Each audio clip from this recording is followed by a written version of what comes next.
There's a lack of trust out there, and it happened since COVID. Because since COVID, we're looking at people who work at home, who look outside their window at 2 o'clock in the afternoon and see things they don't like. And when you see things that you don't like, you go to the board and say, guess what? I don't like, and then I don't like the response from the board. And when I like the response from the board, trust starts to disappear. All of a sudden, I'm going, wait a minute, hold on a minute. You want money for what? What do you mean you need money for this? What do you mean you need money for that? HOA Insights is brought to you by 6 companies that care about board members: Association Insights Marketplace, Association Reserves, Community Financials, Kevin Davis Insurance Services, HOA Invest, and the Inspectors of Election. You'll find links to their website and social media in the show notes. Hi, I'm Robert Nordlund from Association Reserves. And I'm Kevin Davis of Kevin Davis Insurance Services, and this is HOA Insights, where we promote common sense for common areas. Well, welcome to episode 129, where we're again speaking with insurance expert and regular co-host Kevin Davis. This episode was driven by the tragic Champlain Tower South collapse in 2021 and the knowledge that there's perhaps thousands of other old associations all across the country trying to sustain their aging building. So older buildings, just like older people, require more delicate handling, because the building, just like an older person, is more fragile and requires that special handling. It just can't ignore it. So how do you insure such an older building? How do you reserve to sustain such a building? Well, if your property is at or past a 30-year point, this episode is for you. And if your building is newer, remember that you'll soon join the club and your building will be 30 years old or older also. So you'll want to know what's ahead. Well, last week's episode 128 featured a fun interview with Gavin Nelson of Merchants Bank, giving us all some insights into what the community association world looks like through the eyes of someone who holds on to all our money. There are so many specialties like the banks that serve our industry that it's important to stop and consider all they do for associations. So if you missed that episode or any other prior episode, take a moment after today's program to listen to our podcast at hoainsights.org or watch on our YouTube channel. But better yet, subscribe from any of the major podcast platforms so you don't miss any future episodes. Well, those of you watching on YouTube can see the HOA Insights mug that Kevin and I both have, favorites, and you can browse through and see what we have for sale and free stuff at our hoainsights.org website or the link in the show notes. Now, I mentioned free stuff. We have some great board member Zoom backgrounds, and we have some items for sale like the mugs. But if you'd like a mug, then just go to the store, the merch store, find the mug that you'd like, and email me at podcast@reservestudy.com. And if you're the 10th person to mention episode 129 mug giveaway with the mug choice, your name, and shipping information, we'll send that to you free of charge. Well, we enjoy hearing from you, responding to the issues you're facing at your association. We want this to be a show for you. So if you have a hot topic, a crazy story, or a question you'd like us to address, you can always contact us at 805-203-3130 or email us at podcast@reservestudy.com. But today's episode comes from an insurance professional. So let's hear from him right now. Hi, my name is Eric Davis, and I have a question for the experts. As you know, from an insurance and reserve funding standpoint, older associations have their own sets of challenges. But what I want to know is what can actually be done for these associations before they start to become risks. So Kevin, what comes to mind when we dive into this big topic? You know what? It's a great question because that's the number one problem, number one concern with the insurance industry right now. You have all these older buildings and the ones that are becoming older, and for years they haven't done the job they should have done. So our job is to protect the association, right? Is to make sure that if you have property damage or somebody slips and falls, the job is to protect them. But if they haven't maintained the property the way it should be maintained, then we're looking at the exposure increasing. And so the insurance professional is looking at their number of accounts they have and saying, oh, how in the world can we make these associations priced competitively at the same time when they're not doing their jobs to be price competitive? Yeah. So everybody wants lower insurance rates, but they're not doing the job necessary to have a low insurance rate. Okay. That's the problem. Well, I feel like the associations are all on a freight train, not a runaway freight train, but a freight train, and they're heading downhill, and there's nothing we can do to stop. They are all getting older. The entire portfolio of associations all across the country are getting a little bit older every day. So the number of associations joining the 30 and older club gets bigger every day. Yeah. And that's a legitimate question. The board members are saying, well, they're very cash sensitive, cost sensitive, and they're seeing premiums go up and wondering how come this is. And that's a very interesting question that you ask. How can you lower their premiums when they're not doing their part? So Exactly. It's okay. Look at your car insurance. Look at your car. You right, every year you have to pay your car insurance, right? But all of a sudden we have sensors around the car. Okay. We maintain our car. We have oil change, and we make sure it runs effectively on the road so that we protect ourselves. So we want to make sure our car is safe as humanly possible when we get inside of it, so that it's not going to break down, so we're not getting an accident. So we can turn off all those sensors in our car, turn them all off and live like it doesn't matter. In fact, we can even buy a cheaper car and save money. Okay, right. We can ignore all the safety requirements, but we don't, because we're smart enough to know that that's valuable. But some reason in the community associations, we think short term. We think about, okay, what is the best thing for right now? And the number one thing right now is we're not going to increase assessments. Okay, I was wondering what you were going to say, and I was thinking low monthly assessments. Low monthly assessment is number one reason why we're living in this problem right now. If as an insurance professional, any professional, as anybody, we know that I'm going to spend more money next year than I have this year. And I have to prepare for certain things that I have no control over because things go up. Okay. Groceries, gasoline, everything is getting more expensive. Yeah. Just the mentality of saying, guess what? I have a badge of honor because my assessments haven't remained low for all these years. Well, guess what? The association down the street, uptown, across town, they've been going up every single year. Now, which one of those is the correct answer? Well, I guess it depends what you're trying to do. Yes. I like the way that you said badge of honor, because there are some people who boast that we haven't had to raise our assessments. We haven't had to raise our assessments in the last 5 years or 6 years or 3 years or whatever. A different association will say, well, we've raised our assessments because we are paying for our bills through operating. We have enough money for snow removal, or we have a hurricane set aside, or we are ready for our roof project in 2 years, and we're going to be able to do it without a special assessment. Those are two different badges of honor. But I think what we hear so much is the badge of honor for the boards boasting that they haven't had to raise their assessments. We had one answer already for Mr. Insurance Person, and that is we have to shift in our thinking, and that is to have that badge of honor saying, guess what? We are effectively maintaining our association. It's our one job that we have. We have 3 jobs. I always talk about the 3 jobs. Robert. With the maintaining association, we have to collect assessments. We have to enforce the rules. One of our main responsibilities is to maintain the association. In order for us to do that, we have to make sure we are collecting enough money every single month. And that should be the badge of honor. But we have to convince the people out there, especially now when you have a brand new association.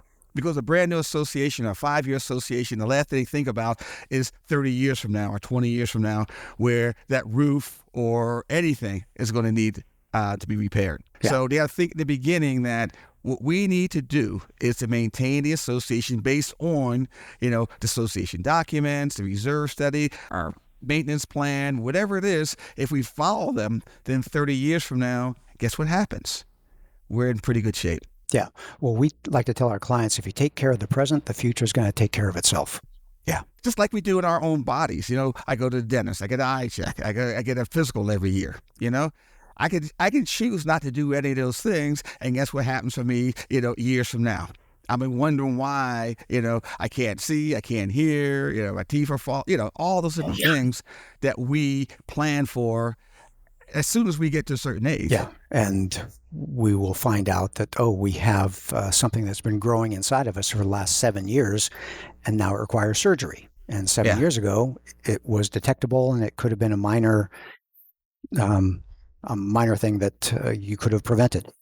And I think, didn't Joe Biden just, he was not doing his colonoscopies. You got to be doing that preventive stuff to prevent the big ticket items. Okay. One thing that I hear about is, and it surprised me the first time I heard about it, was some boards saying, well, the homeowners don't trust us with their money. And I was surprised about that. I didn't realize that there was that many homeowners concerned about theft or misappropriation or things like that. Is that something you see? That was the second, if I had to pick a second point, that would be a great second point to tell Mr. Insurance person, because there's a lack of trust out there. And it happened since COVID. Okay. Because since COVID, we're looking at people who work at home, who look outside their window 2 o'clock in the afternoon and see things they don't like. And when you see things that you don't like, you go to the board and say, guess what? I don't like. And then I don't like the response from the board. And when I like the response from the board, trust starts to disappear. And when that trust starts disappearing, when they start communicating with me, all of a sudden I'm going, wait a minute, hold on a minute. You want money for what? What do you mean you need money for this? What do you mean you need money for that? And guess what I just saw out there? A brand new car for you. Or I see a new car for the manager who works there. I mean, we live in a world right now where there's a lack of trust in institutions, period. The next door neighbor could be the president of the association, but once he goes in that board meeting and he closes that door, all of a sudden, and you're not invited, all of a sudden, guess what happened? Distrust happens. Yeah. And that is such a critical piece there. Kevin, is the kernel of that thought back from that old Seinfeld episode where, was it Jerry's father was a board member at Boca del Vista? Yeah, and Jerry gave him a new Cadillac because he was being a good son.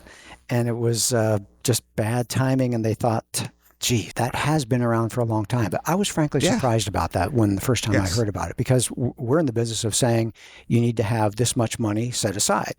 And it makes perfect sense to me. The roof is going to cost $500,000. You need to have at least $500,000 in reserves. And the board said, well, the homeowners don't trust us with more than $200,000. Because guess what? We know association down the road, they only pay $200,000 for their roof. Okay? Again, it's not a matter of them stealing money. It's a matter of getting kickbacks. It's a matter of you getting something that you're not entitled to. For example, not only you get a roof in there, but he'll come in and inside your unit there and paint it for free. Okay? He's going to give you special privileges because you are a board member. I saw him in your unit. It's just a distrust you have. So, it's not so much as you embezzled the money or you did something. It's that it's perceived that you did something you weren't illegally entitled to. Can you imagine you have a roofer coming out of your unit all of a sudden with equipment? Now, you can come in just to do a checklist of this is where I'm at right now, but suspicion is there that he did something special for your unit. That's why you're paying $500,000 for the roof instead of the $400,000 I saw an earlier bid on, or you should have gotten an earlier bid on it. You're getting kickbacks. So the lack of trust in institutions lead to the point where, guess what? You're cheating, you're misleading, you're not doing things you should be doing, you're breaching their fiduciary duty. All those words come out, and all of a sudden it puts that extra pressure on you. Because, again, it's funny with Boca del Vista. That happened 30 years ago in Seinfeld, okay? Yeah. But can you imagine now you have a lot of Boca del Vistas out there and a lot of Jerry Seinfeld dads out there who's saying, I don't trust you. And, and your son bought a car. I don't believe your son bought you a car. You got a car. He's a comedian. How can he afford a Cadillac? And that's one of those issues out there. As an insurance professional, our job is saying, okay, we need to make sure you maintain your association so I can give you an adequate rate. But if you're not maintaining the association, I can't give you an adequate rate. And if you're telling me that you kept your assessments low, or you don't trust the board when there is a special assessment, what you're going to do, instead of saying, we understand and we agree we need it, you're going to go to a judge and say, Judge, they lack the authority to pass a special assessment. They There's a didn't, they fight. didn't do the mandatory number of votes. And we don't think it's, constitutional for them to pass special assessments in violation of your state laws. And now all of a sudden, guess what happens? You spend more money fighting that than guess what? Putting the money aside for your roofs or for whatever has to be done. Kevin, I have two thoughts on that. One is, wasn't the aftermath of that snafu with Jerry's father that they had a board turnover, a recall, and they elected Kramer? Yes, that's it. Yes. The Kramer was a wonderful character, but that represents the silliness of what then happens. It goes from okay to goes from better to worse, something like that. It goes the wrong direction. But yeah, it's a perfect example of how these things can deteriorate. We laughed at the episode, but we do get associations where all of a sudden that special assessment is done. We have a recall. We have a recall election. Then all of a sudden we're the new board of directors. And first thing we're going to do is stop the special assessment.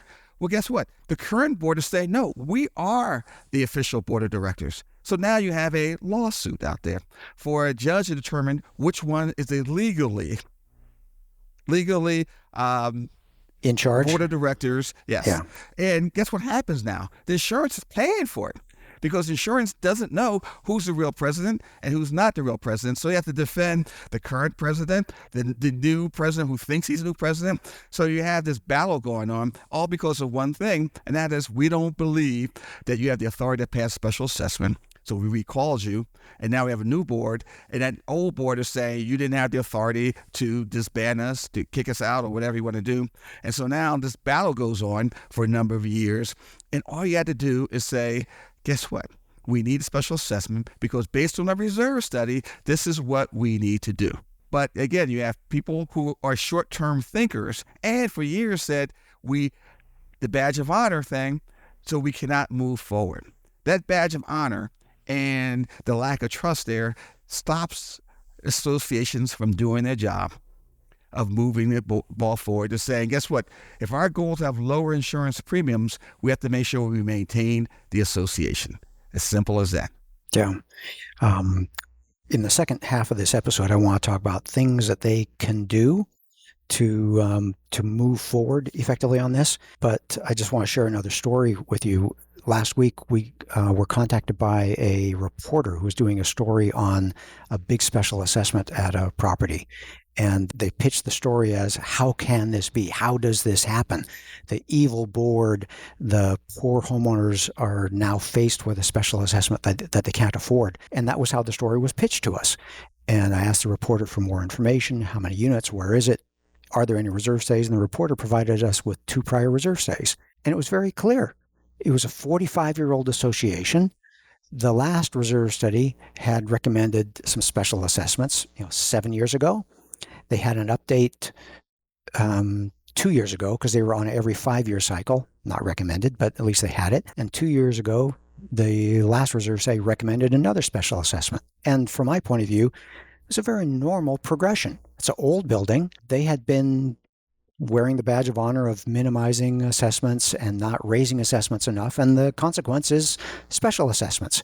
And I wanted to pull that reporter aside and say, hey, it's not the board of directors that has the problem here. They're not the evil board of directors. It's just that buildings get old. And I can imagine they're in the hot seat now because they know in this place it was a facade issue, so balconies and exterior type things, and that becomes dangerous. They know that needs to get done. And the homeowners are saying, you're crazy. We don't want a special assessment. And those are 2 opposing forces when you have the homeowners that think that the board is just taking. Yeah. And the board feels the responsibility that, hey, we have this building. And they know, like you've said, their job is to maintain the association. They need to collect the funds to be able to maintain the association and then enforce the rules, keep law and order going on there. But they're in a jam. It's worse. I just think this board lives there. So they go to the pool. They go to the gym. They may work out. And every day, all they do is get beaten up because of that. They can have the old board who said, guess what? We maintained it. You're the one that didn't do your job properly. You're the one that didn't maintain it. When we were the board, guess what we did? We had a special assessment. We did X, Y, and Z. But what happens is over the past 5 or 6 years, things change. The expenses change. Inflation. We've been in inflation since COVID. Anything that happened over the past 5 years have changed. But our mentality hasn't changed who live in community associations. We still believe the world runs the same way it ran, 8 years ago, 7 years ago. But in the past 5 years, they've changed, and we haven't shifted our attitudes to this new change. So we're still talking about things we talked about 10 years ago, 20 years ago, 30 years ago, and they no longer apply. You got me really sobered up here. Yeah, it's a real deal. That badge of honor, that's real. And expenses, we live in a different world. All the buildings are 8 years older than they were 8 years ago. Yes. They're a whole lot more expensive because of 8 years of inflation, some very high inflation years. We learned words like supply chain. We had COVID that caused us to have lower trust in the people above us. And that creates kind of a toxic situation where we have even more frustration. The boards that are seeing the higher insurance premiums, higher reserve funding recommendations, and the homeowners are getting mad at them. How come you can't, run the place? Well, cut the fat somewhere. Geez Louise, you can't cut the fat. People have been cutting the fat for 35 years. What's that? Wasted abuse, right? Wasted abuse, right? Get rid of wasted abuse and we'll have a problem. Yeah. And again, one more thing is that, again, at 2 o'clock in the afternoon, we're home. And we see the landscaper out there, and he's taking his time. Guess what? Cut the landscaper. I can get somebody cheaper. It is, because we are home, we're seeing things we didn't see before, and we don't like it. And we think it is waste that, the landscape takes so long to cut the grass. I saw them sitting down out there. Exactly. Yeah. Taking a lunch break. Taking a lunch break. Gee, the amount of money we're paying them, they should be working hard when they're here. Guess what? Let's go back to the positive stuff because they don't want to hear this. Yeah. We could. This is not getting good. Okay, Kevin. Well, this is a good time to take a break. Let's take a quick break to hear from one of our generous sponsors. After which we'll be back with more common sense for common areas, and we'll be talking about solutions. What can you be doing for this?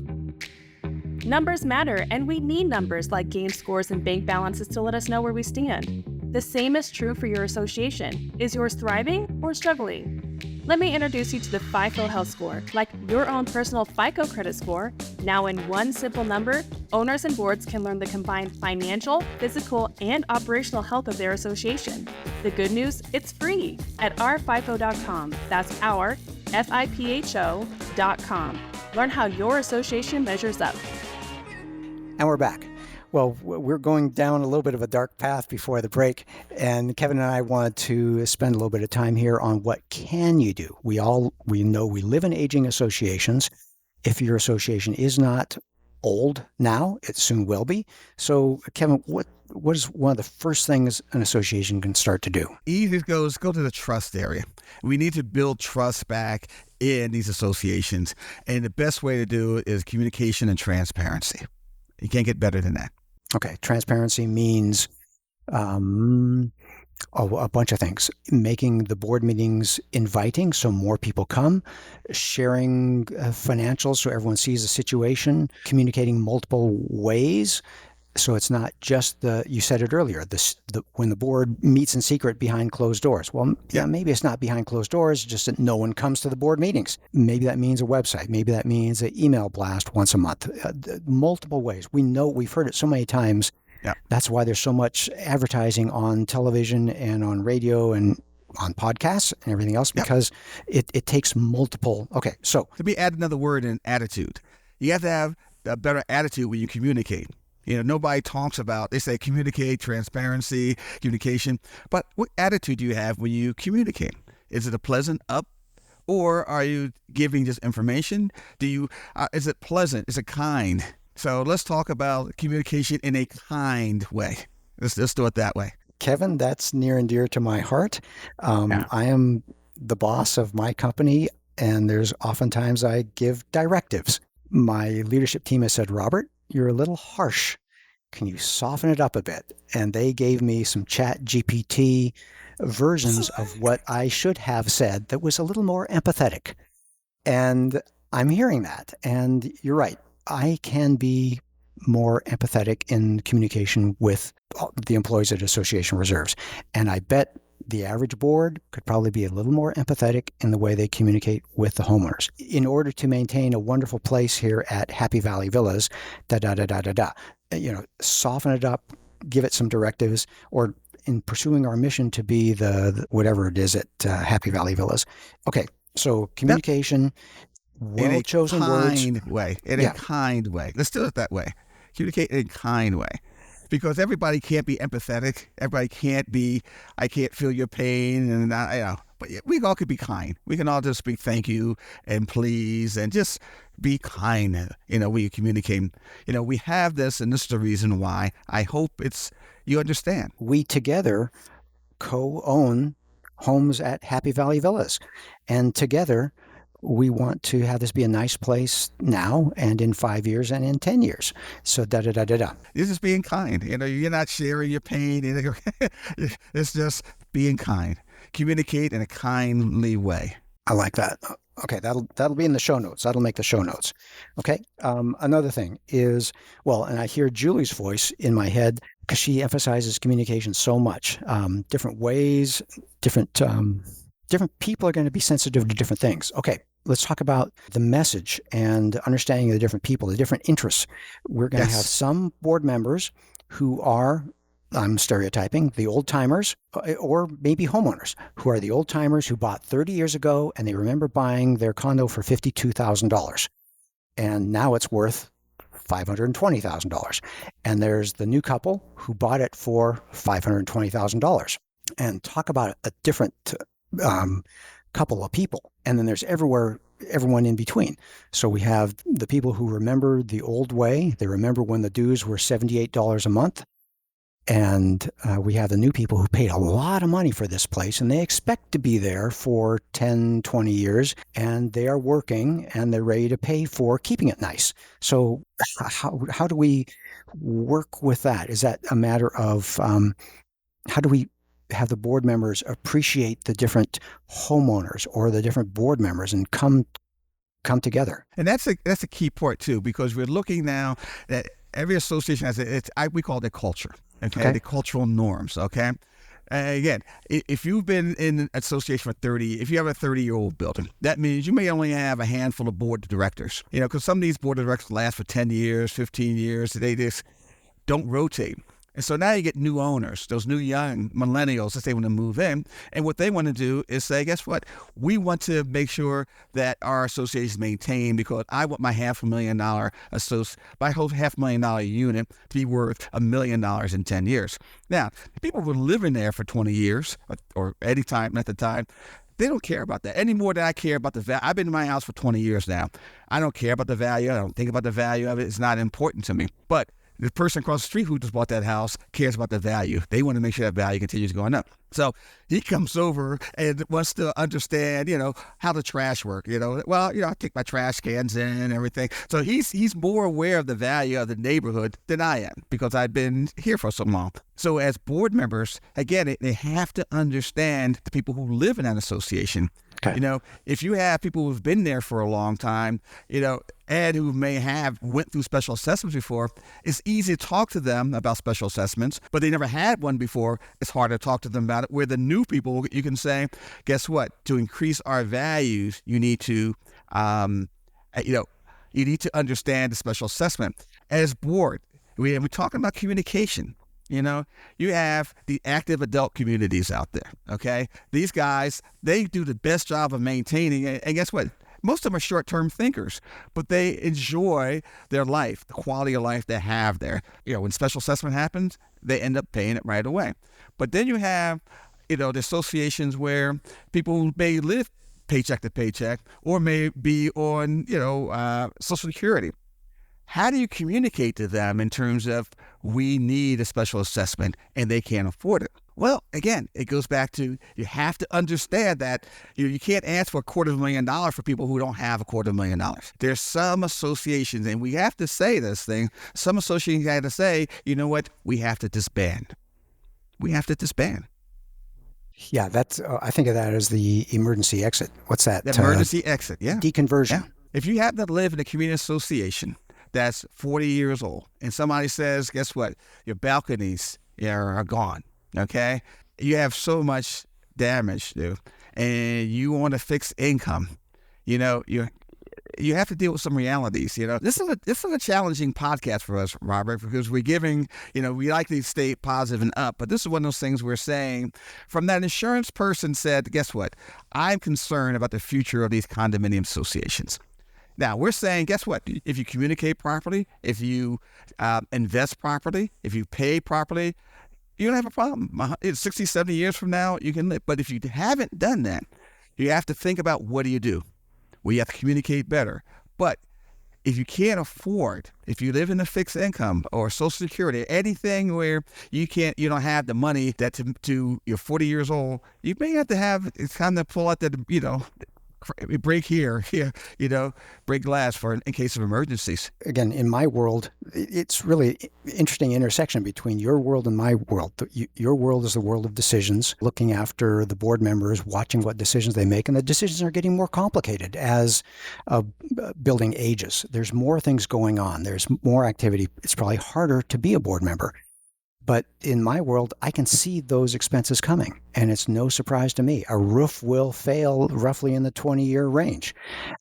You can see it coming. You can see it coming for 20 years. It blows my mind how an association ignores the reality of a roof that's failing in plain sight or paint's that deteriorating in plain sight, and they say, we have an emergency special assessment. I'm like, there was no emergency.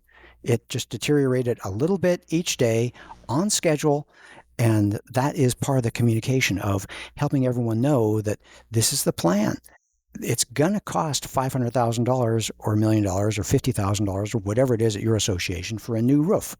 And you need to be setting aside the money. And have we said it here today? Owning real estate is expensive. We have to appreciate that. When we were talking about demographics on the board, one thing I started to think was, what about the board who has been the board for 15 years, and they think as one mind? I think that's also dangerous because they're missing the insights from the young couples, or the point of view of the young people, or the point of view of the people with kids, or the point of view of so many different things, because they may not be running the association well in the best interest of everyone at the association like they're supposed to. Yeah, and that's, again, if you look at elections, that's why every 4 years or 6 years, every 2 years, you have these elections out there to bring in new, fresh ideas. It's just in the country. Elections are there to bring in new people, to bring in new thought, new ideas. Yeah. If you have the same group that's been there for 10, 15 years, they're still thinking in terms of, guess what? Like my badge of honor, low assessments. If you transition these boards, like you should do them, you get a new board in there, a board that is hungry, that want to maintain it, and looking at their association saying, 5 years from now, I want to sell, and I'm going to sell for more money than the association down the street. So you have to, I'm not saying you have to transition, but you have to understand that if you've been doing the same job for 15 years without much growth, then the association hasn't changed much in the last 15 years. You have to have change in order to say, guess what? You know what? I have the reserve study. It's been updated, but I don't think we ever funded it. You get a new board, and the first thing you're going to do is say, wait a minute, here's the reserve study. Is it fully funded? What are we doing now? Yeah. We're in a heap of trouble here, folks. And that's why those transitions are really important. And again, this is our conversation today is kind of unique because we're giving the people out there who listen to us saying it's time to look at your association and say, who do we want to be? Yeah. Do we want to have that badge of honor saying we're prepared for the future? Or we have that badge of honor saying, guess what? We're cheap. Do you want to have a Walmart, association, or do you want to have Nordstrom's, or pick something of value? Okay. Well, I've heard someone say that there's two types of people in this world. The types of people who are holding on to baggage and they're holding on to the past, and people who are holding on to luggage because they're planning for the future. And just like you were talking about, you need to have healthy change in the board. I was wondering if that's just like the old association that has an old roof, old paint, and they've just been limping it along. And you and I know that a healthy association gets fresh paint at the right time. It gets asphalt care at the right time. It gets new carpet at the right time. It gets a new roof at the right time. And I think the board likewise needs to have new voices at the right time on an ongoing basis to regenerate the board, just like you regenerate the physical property. That's interesting. We maybe have another episode in that. Well, I want to bring this episode to a close. Something I had on my notes was a great resource. It's a free download from the CAI Research Foundation. It's a report called Aging Infrastructure. They released that in 2020 and it has some great information on it. I'll have a link in the show notes to that report. But Kevin, you're right. This is a little bit of a different episode, but any closing thoughts to wrap it up? Yeah. The word's trust. We have to establish trust between us, the board of directors, and people who live there. Because once you have that trust, you can solve the problem of your aging association. It's not that challenging to say today, right now, we're going to start solving this problem, because we know we can. And the first thing we're going to do is tackle the assessments and then move this ball forward. And we communicate in a kindly way, then guess what? We'll be in a lot better shape than all the other community associations out there, because we're all aging. Everything's aging. And everything, as we age, we don't stay the same. You know, I wish I could say 10 years ago I looked the same. I had a full head of hair 40 years ago. It's gone today. I've seen some old pictures of you. And we were on athletic teams a long time ago. Yeah, yes. Okay. Well, we hope you learned some great HOA insights from our discussion today that helps you bring common sense to your common areas. Thank you for joining us. We look forward to bringing more episodes to you week after week after week. We'll be here. It'll be our pleasure to have you join us and have you joining us on a regular basis. So please spread the word. You've been listening to HOA Insights, common sense for common areas. If you like the show and want to support the work that we do, you can do so in a number of ways. The most important thing that you can do is engage in the conversation. Leave a question in the comments section on our YouTube videos. You can also email your questions or voice memos to podcast@reservestudy.com or leave us a voicemail at 805-203-3130. If you gain any insights from the show, please do us a huge favor by sharing the show with other board members that you know. You can also support us by supporting the brands that sponsor this program. Please remember that the views and opinions expressed in this program are those of the hosts and guests, with the goal of providing general education about the community association industry. You'll want to consult licensed professionals before making any important decisions. Finally, this podcast was expertly mixed and mastered by Stokelight Video and Marketing. With Stokelight on your team, you'll reach more customers with marketing expertise that inspires action. See the show notes to connect with Stokelight.